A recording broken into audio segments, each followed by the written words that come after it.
Hello Indonesia, this is your captain speaking.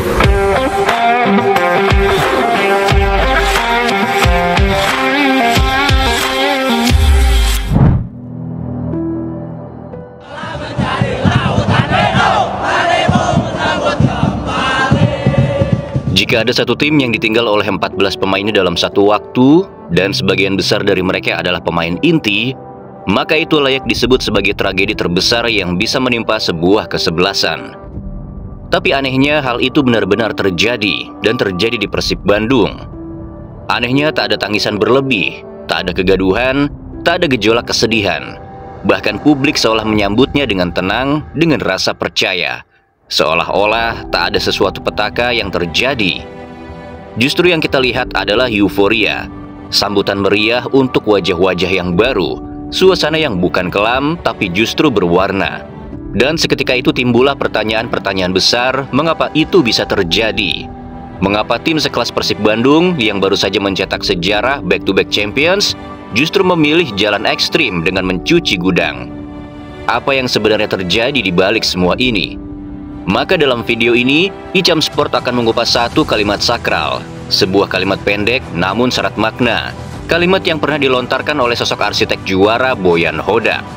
Dan jika kalian sudah memperhatikannya sejak lama, maka apa yang terjadi hari ini, rombakan besar-besaran dengan kepergian 16 pemain utama, hal itu bukanlah kejutan, bukan pula bencana, tapi bagian dari rencana. Bagi para supporter Persib sejati, ini bukan hari duka. Ini adalah hari peralihan, karena satu kalimat dari Boyan Hodak ini telah cukup lama memberi petunjuk bahwa yang datang dan yang pergi, semua sudah tertulis dalam blueprint besar yang sedang ia bangun. Dan mungkin setelah video ini kalian akan sadar bahwa Persib tak sedang dihancurkan, namun Persib justru sedang dipersiapkan. You know there is rumors. Yeah, if you win the league, you try to keep most of your players. But again, I will again come to budget. This year we get a stadium. We need to repair the stadium because many things are wrong. We need training ground. We need good pre-season. So if you need all of this all cost money. Satu kalimat pendek namun begitu dalam, saya memikirkan soal anggaran. Kalimat yang bukan sekadar ucapan biasa, tapi pernyataan prinsip dari seorang pelatih juara. Di klub lain, kita terlalu sering menyaksikan drama klasik. Pelatih berselisih paham dengan manajemen. Keputusan teknis dipatahkan oleh kepentingan bisnis, dan ruang ganti pun retak oleh pertarungan ego. Namun tidak di Persib Bandung. Di tubuh Maung Bandung, hal semacam itu bukan lagi menjadi pertikaian, bukan menjadi pangkal perpecahan. Karena di sini, manajemen dan pelatih berdiri dalam satu garis komando, yaitu mempertahankan legasi dan menempatkan prinsip sebagai tahta tertinggi dalam membangun kejayaan sepak bola Indonesia. Dan tak berhenti sampai di situ, dalam video ini, Boyan Hodak pun melanjutkan ucapannya. Sebuah lanjutan yang tak hanya menjelaskan arah, tapi membuka tabir tentang betapa raksasa ini tidak sedang tidur. Raksasa ini sedang bersiap bangkit dengan wujud yang lebih mengerikan. Tahun ini, Persib Bandung akan kembali pulang ke kandangnya, Stadion GBLA. Namun bukan sekadar kembali, Persib akan memperbaiki, membenahi, dan menghidupkan kembali rumah kebanggaan rakyat Jawa Barat itu. Tapi perjalanan ini bukan perkara mudah. Persib butuh fasilitas latihan yang memadai. Persib butuh training ground, basis kekuatan fisik dan taktik yang jadi fondasi musim baru. Dan yang tak kalah penting, Persib butuh pendanaan besar untuk menghadapi satu pramusim yang tak lagi biasa. Karena tahun ini, pramusim bukan hanya sekadar laga pemanasan. Ada Piala Presiden, dan isinya bukan lagi hanya tim-tim Liga 1. Ada klub-klub kuat dari luar negeri. Ada berbagai negara yang siap menjadikan ajang ini sebagai panggung kekuatan Asia. Dan dalam momen penting itu, Boyan Hodak melontarkan sebuah peringatan. Sebuah peringatan yang singkat tapi mengguncang. Because if you overspend your budget after 3 months, gaji late and then all problems start. This year, I think that gaji was never late in our club, maybe late few days.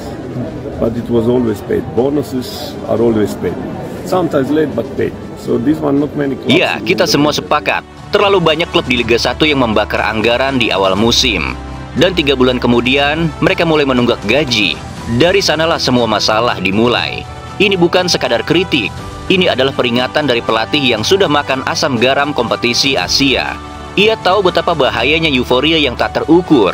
Ia tahu bahwa stabilitas klub bukan dibangun dari pemain mahal semata, tapi dari perencanaan yang matang. Dari kesadaran bahwa perjalanan panjang tak bisa dimulai dengan langkah yang sembrono.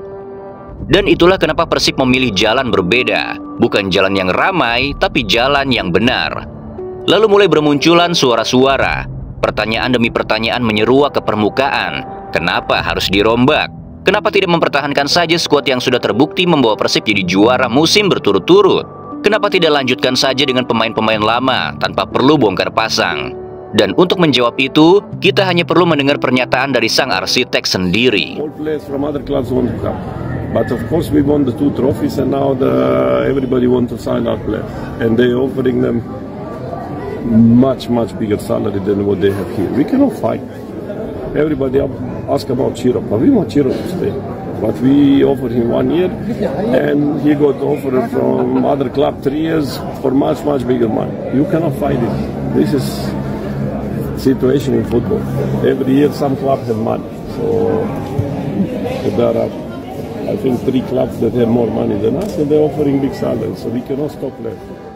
Ya, Hodak bukan tak ingin mempertahankan skuad pemenangnya. Ia jelas menghormati tim yang telah menorehkan sejarah.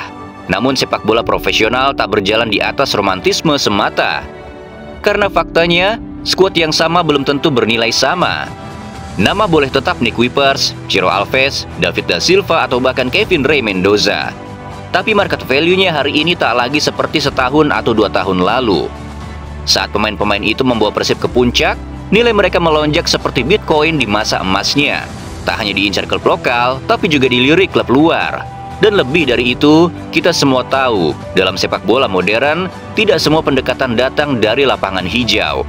Ada cara-cara kotor, ada tawaran-tawaran menggiurkan, ada bisikan-bisikan yang memancing pemain keluar jalur. Bukan soal strategi, tapi soal harga. Dan itulah realitanya.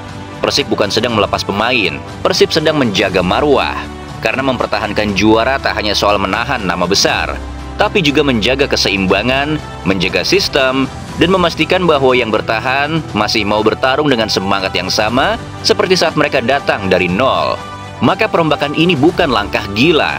Ini adalah langkah berani, langkah sadar dan langkah penting agar Persib tidak sekadar jadi juara, tapi tetap menjadi tim terkuat di negeri ini. Persib Bandung dikenal sebagai klub dengan stabilitas finansial terbaik di negeri ini. Bukan klub sembarangan, bukan pula klub yang mudah goyah.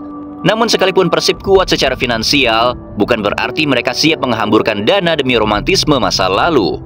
Ketika harga yang diminta oleh para pemain yang memang telah berjasa membawa Persib ke tangga juara melampaui batas kemampuan dan akal sehat, maka keputusan untuk tidak memperpanjang kontrak mereka bukan keputusan sembrono, tapi keputusan yang berani. Keputusan untuk menyelamatkan masa depan. Keputusan untuk menjaga klub tetap berjalan di atas rel kestabilannya.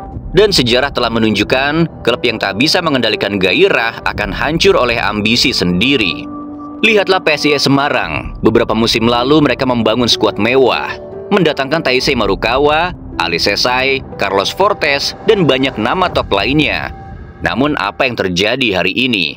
Badai finansial menerpa, gaji telat, bahkan tak dibayar. Dan yang paling menyakitkan, klub kebanggaan Semarang itu harus terdegradasi ke Liga 2. Kemudian lihatlah Madura United. Musim lalu mereka finish sebagai runner-up Liga 1. Tapi akibat lonjakan market value para pemainnya, klub ini tak mampu lagi menahan pasukan emasnya. Pemain-pemain terbaik tergoda tawaran besar dari klub lain, dan skuad pun tercerai-berai. Yang tersisa hanyalah kerangka kosong yang nyaris ikut tenggelam. Syukur saja tak ikut terdegradasi. Dan dari 2 kisah itu, Persib belajar satu hal, bahwa kejayaan tidak hanya dibangun oleh pemain, tapi juga oleh keberanian dalam mengambil keputusan tak populer. Melepas pemain bukan berarti melupakan jasa mereka, tapi menjaga fondasi klub agar tak runtuh oleh tekanan harga dan tipu daya sepak bola modern. Inilah langkah cerdas, langkah berani, dan yang terpenting ini adalah sebuah langkah visioner. Karena Persib tak hanya ingin berjaya hari ini, Persib ingin tetap hidup, tetap kuat, dan tetap jadi raksasa. 5, 10, bahkan 20 tahun ke depan. Namun begitulah realita yang kini terjadi di tubuh Persib Bandung. Kita semua tahu, tak mungkin para pemain yang pergi itu tak menerima tawaran menggiurkan. Bukan 2 kali lipat, tapi bisa berkali-kali lipat dari apa yang bisa Persib berikan. Nilai yang membuat kepala pusing, tawaran yang sulit untuk ditolak, dan janji-janji manis yang menggoda dari berbagai penjuru. Lalu muncul suara dari luar. Komentar yang terdengar lantang namun tak menyentuh akar persoalan. Tapi kan mereka setia ke Persib. Mereka sendiri bilang ingin bertahan. Ya, kami percaya itu. Kami pun ingin percaya sepenuhnya. Karena kami tahu Nick Kuipers bukan pemain biasa. Ciro Alves, David da Silva, Kevin Rey Mendoza, dan nama-nama lainnya, mereka bukan sekadar pesepak bola bayaran. Mereka mencintai tim ini. Mereka mencintai Bandung, mereka mencintai Bobotoh. Tapi kita juga harus sadar satu hal, mereka tidak berjalan sendirian. Ada agen, ada perantara, ada mereka yang tak tahu apa itu kesetiaan, yang tak peduli dengan cinta. Bahkan lebih kasarnya, ada agen-agen yang tak peduli para pemainnya sangat betah tinggal di Bandung. Yang mereka pedulikan hanya satu, komisi, uang, laba dan perpindahan. Dan mereka akan membujuk, membisikkan, bahkan menekannya. Agar sang pemain, bahkan yang paling setia sekalipun, mulai ragu pada kenyamanannya sendiri. Karena loyalitas bagi agen bukan aset, tapi hambatan. Dan disinilah tragedi itu terjadi. 14 pemain meninggalkan Persib, bukan karena Boyan Hodak ingin mengusir mereka, bukan karena manajemen tak menghargai jasa mereka, dan bukan pula karena para pemain mendadak jadi mata duitan. Ini adalah wajah dari sepak bola modern, di mana bisnis menyusup ke ruang ganti, di mana loyalitas bisa terkikis oleh tekanan kontrak pendek dan sistem liga yang tak stabil. Jadi jika hari ini kamu melihat para pemain pergi, jangan terburu menyalahkan Boyan Hodak, jangan menyalahkan manajemen, dan jangan juga melabeli para pemain itu dengan kata-kata murahan seperti tidak setia karena uang. Mereka setia, tapi mereka punya agen, dan inilah alasan mengapa Persib memilih berdiri tegar dalam badai ini. Bukan dengan menyesali yang pergi, tapi dengan mempersiapkan yang akan datang. Karena bagi klub besar, kehilangan bukan akhir, tapi justru permulaan. Inilah Persib Bandung. Tim yang mungkin kehilangan 16 pemain dalam satu malam, namun tak kehilangan arah, tak kehilangan keyakinan, dan yang pasti tak kehilangan nyali. Karena mereka tahu kekuatan sejati bukan pada jumlah pemain yang bertahan, tapi pada keberanian untuk melepaskan, demi membangun yang lebih besar. Di saat banyak tim memilih nyaman dalam zona kejayaan, Persib memilih mengguncang kenyamanan itu sendiri. Di saat tim lain sibuk mempertahankan nama besar, Persib justru menulis ulang sejarahnya. Dari lembar yang baru dengan tinta keberanian. Inilah klub yang tak takut kehilangan, karena mereka tahu yang benar-benar hilang bukan mereka yang pergi, tapi mereka yang takut berubah. Hari ini, banyak yang memandang keputusan ini sebagai kegilaan, tapi 10 tahun dari sekarang, mereka akan menyebutnya sebagai keberanian, sebagai titik balik, sebagai revolusi diam-diam yang mengubah wajah Persib selamanya. Persib bukan sedang mundur, Persib sedang menyusun ulang pasukannya. Bukan menyerah, tapi sedang merapatkan barisan. Bukan melemah, tapi sedang memperkuat fondasi. Dan saat musim baru dimulai, saat mereka melangkah ke lapangan dengan wajah-wajah yang baru, maka dunia akan tahu bahwa Maung Bandung tak pernah benar-benar ditinggalkan. Maung Bandung hanya sedang mengaum lebih pelan sebelum menerkam lebih ganas. Karena Persib bukan sekedar tim sepak bola, Persib adalah identitas, semangat, dan juga harapan. Yang tak dibangun dalam semalam, tapi dirawat dengan prinsip. Dan hari ini prinsip itulah yang sedang berbicara. Jadi jika kalian bertanya apakah ini akhir dari kejayaan Persib? Bukan. Ini adalah babak pertama dari kejayaan yang lebih megah. Karena sebesar apapun badai yang menerpa, seekor maung sejati tidak berlari, tapi menghadapinya. Dan saat waktunya tiba, kalian akan melihat bukan 16 pemain yang pergi yang akan dikenang, tapi sejarah baru yang akan ditulis oleh mereka yang datang. Maka dengan semua itu bersiaplah Asia, Persib Bandung akan datang.